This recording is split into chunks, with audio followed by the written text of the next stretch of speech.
నీలాలకలేమి చెప్ప నీలగ్రీవా. ఓ నల్లని కంఠం ఉన్నవాడా ఏం చెప్పమంటావు? నల్లత్రాసు ఎలా ఉంటుందో అటువంటి కాంతి ఆ అమ్మాయి శరీరం.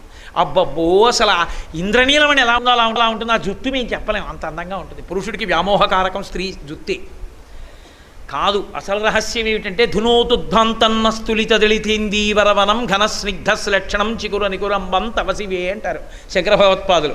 అమ్మవారి నల్లని జుత్తుని ఎవరు ధ్యానం చేస్తారో వాళ్ళకి అజ్ఞానపు చీకట్లు విచ్చిపోతాయి. అంత గొప్ప జుత్తు ఆవిడ.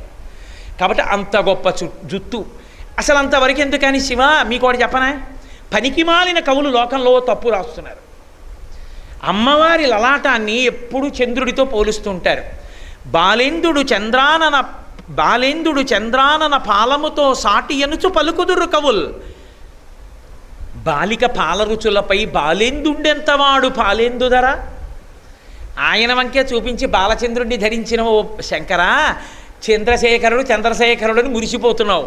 ఏమిటో ఉపమానం చెప్పడం చేత కాక ఆవిడ లలాటం చంద్రరేఖలా ఉంటుంది అంటారు. కానీ అసలు ఆవిడ నుదిటి కాంతి ఎక్కడా, ఈ చంద్రుడి కాంతి ఎక్కడ, ఏమైనా అర్థం ఉందా? ఇద్దరికి పోలికుందా?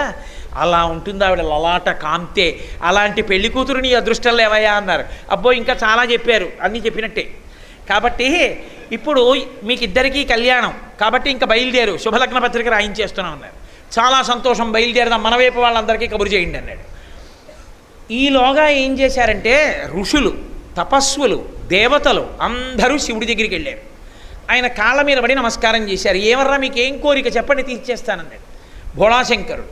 అంటే వాళ్ళు అన్నారు, పరమేశ్వర మీరు పార్వతీ కళ్యాణం కానీ వెళ్ళి హిమవత్ పర్వతం మీద చేసుకుని మేనకాదేవి నీళ్లు పోస్తూ ఉండగా హిమవంతుడు కాళ్ళు కడుగుతూ ఉండగా కన్యాదానం కానీ బుచ్చుకుంటే మాకు పెద్ద ఇబ్బంది వస్తుంది.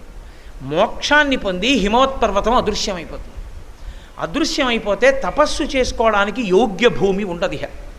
కాబట్టి వాళ్ళకి త్రికరణ శుద్ధి ఉండకూడదు. కన్యాదానం చేసేటప్పుడు అనుమానపడుతూ పెళ్లి చేస్తున్నాం, ఈ పిల్లని ఇస్తున్నాం కానీ వీడు సరైన వాడైనా సరిగా ఏలుకుంటాడా ఏమిటో, ఇలాంటి వాడికి ఇస్తున్నామని మనసులో శంక పెట్టుకుని పిల్లని ఇవ్వాలి. వాళ్ళకి అనుమానం వచ్చేటట్టు చెయ్యి. ఇప్పుడు వాళ్ళు నీ మీద భక్తితో ఇస్తున్నారు, నువ్వు త్రిభువనమూర్తివని.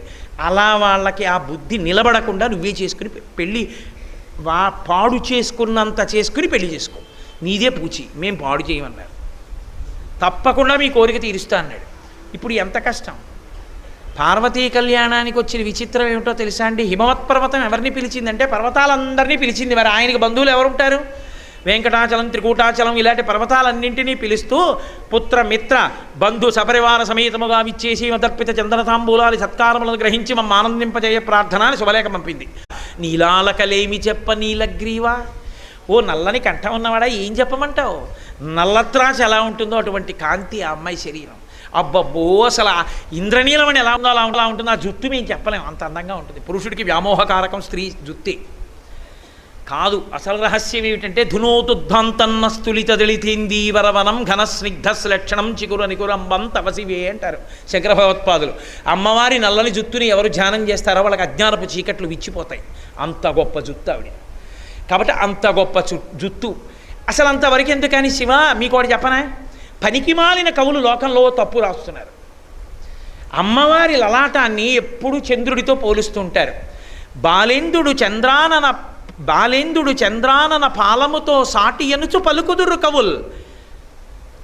బాలిక పాలరుచులపై బాలేందుండెంతవాడు పాలేందుదర.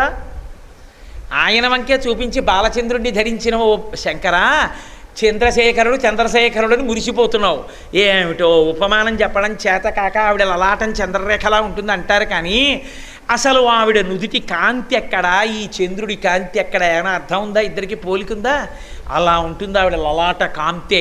అలాంటి పెళ్లి కూతురుని అదృష్టం లేవయ్యా అన్నారు. అబ్బో ఇంకా చాలా చెప్పారు, అన్నీ చెప్పినట్టే. కాబట్టి ఇప్పుడు మీకు ఇద్దరికీ కళ్యాణం కాబట్టి ఇంకా బయలుదేరు, శుభలగ్న పత్రిక రాయించేస్తున్నాం అన్నారు. చాలా సంతోషం, బయలుదేరదాం, మన వైపు వాళ్ళందరికీ కబురు చేయండి అన్నాడు.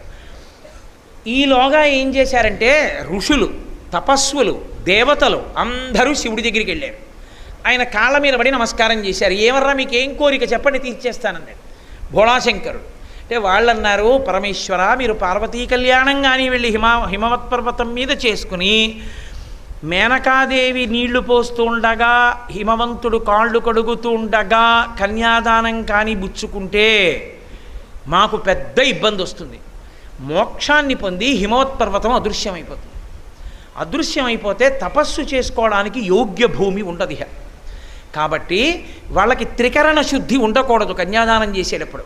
అనుమానపడుతూ పెళ్లి చేస్తున్నాం, ఈ పిల్లని ఇస్తున్నాం, కానీ వీడు సరైన వాడైనా సరిగా ఏలుకుంటాడా ఏమిటో, ఇలాంటి వాడికి ఇస్తున్నామని మనసులో శంక పెట్టుకుని పిల్లని ఇవ్వాలి. వాళ్ళకి అనుమానం వచ్చేటట్టు చెయ్యి. ఇప్పుడు వాళ్ళు నీ మీద భక్తితో ఇస్తున్నారు, నువ్వు త్రిభువనమూర్తివని. అలా వాళ్ళకి ఆ బుద్ధి నిలబడకుండా నువ్వే చేసుకుని పెళ్ళి పాడు చేసుకున్నంత చేసుకుని పెళ్లి చేసుకో. నీదే పూచి, మేం పాడు చేయమన్నారు. తప్పకుండా మీ కోరిక తీరుస్తా అన్నాడు. ఇప్పుడు ఎంత కష్టం. పార్వతీ కళ్యాణానికి వచ్చిన విచిత్రం ఏమిటో తెలుసా అండి? హిమవత్పర్వతం ఎవరిని పిలిచిందంటే పర్వతాలందరినీ పిలిచింది. మరి ఆయనకి బంధువులు ఎవరుంటారు? వెంకటాచలం, త్రికూటాచలం ఇలాంటి పర్వతాలన్నింటినీ పిలుస్తూ పుత్ర మిత్ర బంధు సపరివార సమేతముగా విచ్చేసి మదర్పిత చందన తాంబూలాది సత్కారములను గ్రహించి మమ్మ ఆనందింపజేయ ప్రార్థన అని శుభలేఖ పంపింది.